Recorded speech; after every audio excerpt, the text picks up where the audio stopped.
Lesson number 5. So our topic is all about converse, inverse, and contrapositive. They are the three other forms of conditional statement if P then Q.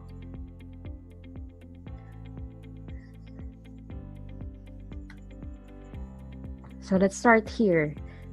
Given an if-then statement if P then Q, we can create three related statements. A conditional statement consists of two parts, a hypothesis in the if clause, remember this concept, and then a conclusion in then clause. For instance, if it rains, then they cancel school.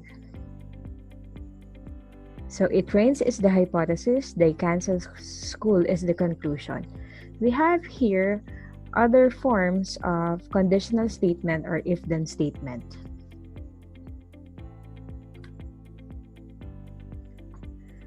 Letter A, we have here if P then Q. B, P implies Q. C, P only if Q. D, not P or Q. E, every P is Q. F, Q if P. Letter G, Q provided that P. Letter H, Q is a necessary condition for P. Then I, P is a sufficient condition for Q. And J, all P is Q. So if you see one of these forms, you will change it to if P then Q format, or the standard form of conditional statement, which is if P then Q. So you need to know your P proposition and your Q proposition to form the converse of the conditional statement. Interchange the hypothesis and the conclusion. So the formula for converse is if Q then P. Pagpapalitin nyo lang yung pesto. So let's say for example, if we have here if it rains then they cancel school, in the form, this one is in the form of P then Q. As you interchange it, it will become if they cancel school then it rains, in this form, Q then P. So to form the inverse of the conditional statement, just follow this formula. So the formula for inverse is if not P, then not Q. Okay, so you will just negate the left side and the right side of the propositions. If the original statement in the form if P then Q, if it rains then they cancel school, if you change that to inverse, it will become if it does not rain then they do not cancel school. So be aware of the verb that you're going to use. So we use do here because it agrees in this pronoun they.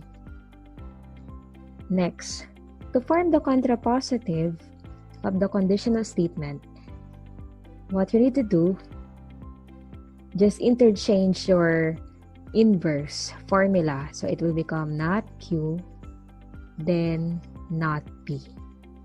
If you have here in the original conditional statement, if P then Q, then it says here, if it rains then they cancel school, it will become if they do not cancel school, which is your not Q, then arrowhead pointing to the right, it does not rain. So that is your not P. That's it. That's the other forms of conditional statement if P then Q. To summarize, given this original statement if P then Q, we have the other forms: converse, Q then P, inverse, if not P then not Q, then contrapositive, if not Q then not P.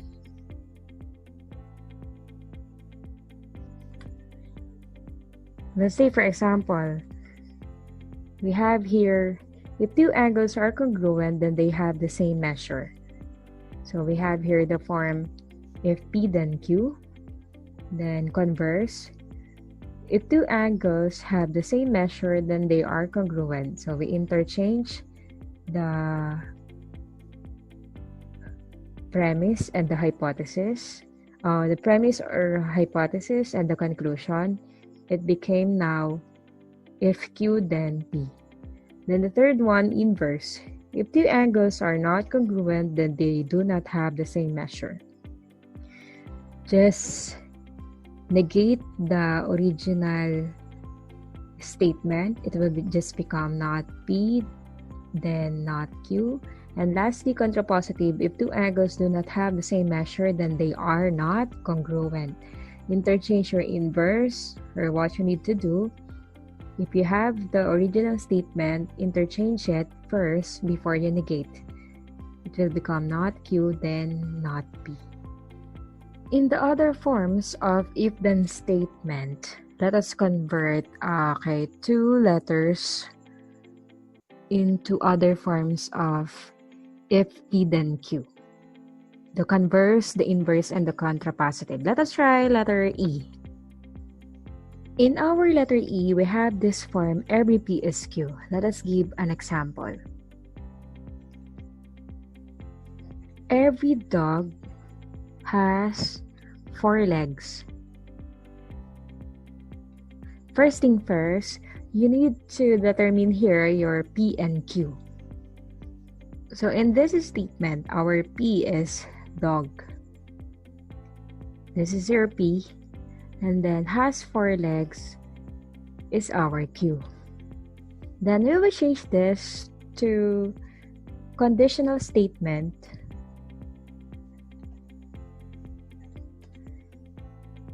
If P then Q. So as we change this, it will become if it is a dog,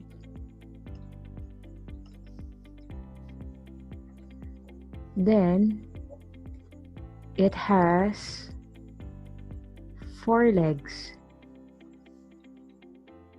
In our new statement, it is a dog is our P, and then it has 4 legs is our Q.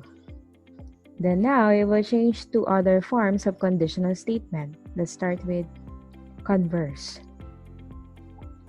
Converse formula, interchange the Q and P.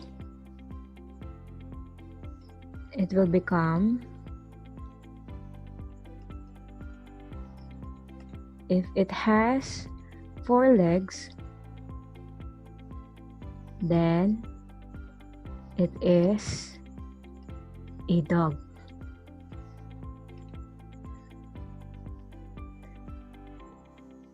Secondly, the inverse, given by the form of not P, then not Q. Just interchange, negate the original form for conditional statement. Negate the P and the Q. It will become, if it is not a dog,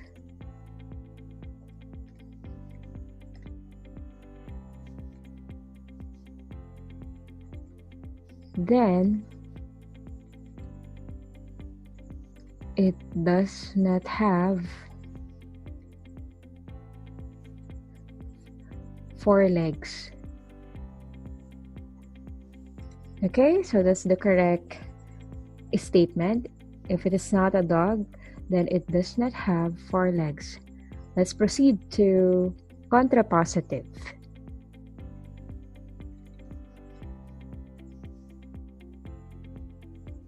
Given by the formula not Q, then not P. What you're going to do, just interchange your inverse. It will become,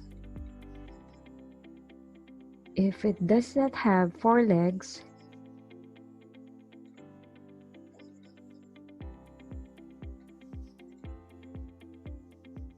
then it is not a dog. That's it.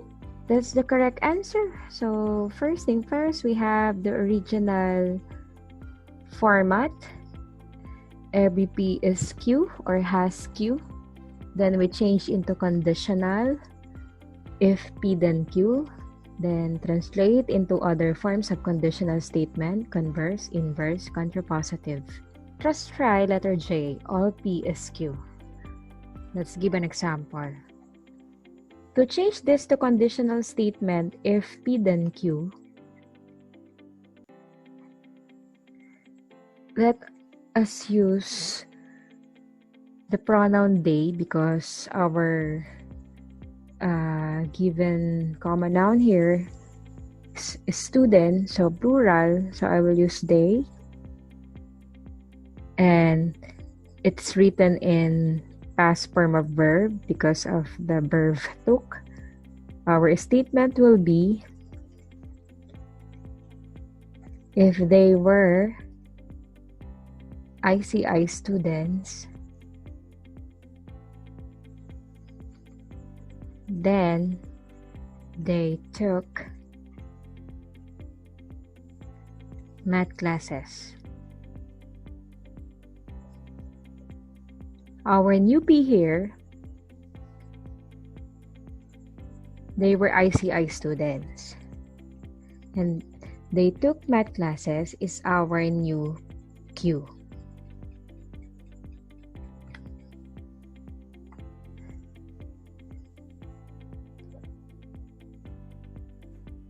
To change this into converse form, just interchange the conclusion and the premise. It will become if they took math classes, then they were students or they were ICI students.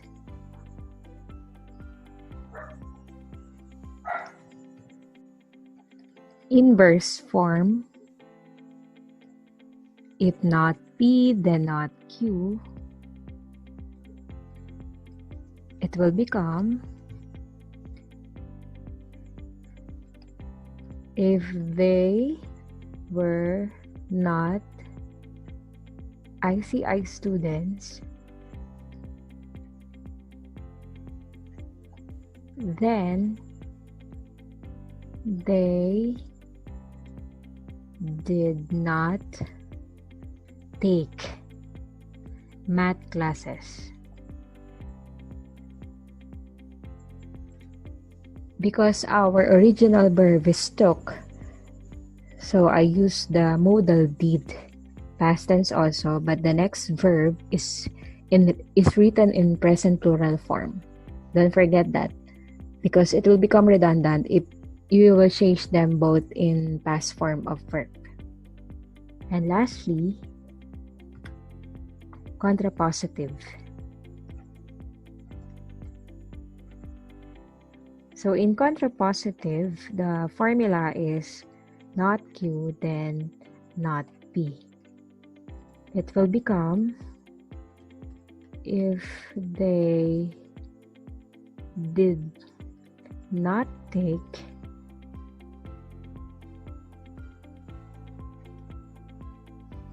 math classes, then they were not ICI students. That's all. I gave 2 examples on how to change the other forms of conditional statement into if P then Q, and then transform into other forms of if P then Q, which are the converse, if Q then P, then inverse, if not P, then not Q, and contrapositive, if not Q, then not P. Given this exercise, the question is write the converse, inverse, and contrapositive of the statement in symbolic form. So given this number 1, we have here if J, then not M. So the pattern that you will follow is the original conditional. So the conditional formula is given by if P then Q. So our J here is our P, then not M is our Q. This is our Q, this is our P. So how are we going to change this to other forms of conditional statements? So we have the converse in the form if Q then P, inverse in the form not P then not Q, and contrapositive in the form not Q then not P. Okay, so converse. What you need to do, interchange our given. So it will become, for converse, it will become not M then J, because we assume that our P is J and our Q is not M. And for inverse, you need to negate the P and the Q of the conditional statement or the original statement. So what we need to do, this J will become not J, then this not M in the original will become M. And for contrapositive, just interchange your P and Q in the inverse. So this one, just interchange them. What will come first is M, then not J. So that's it.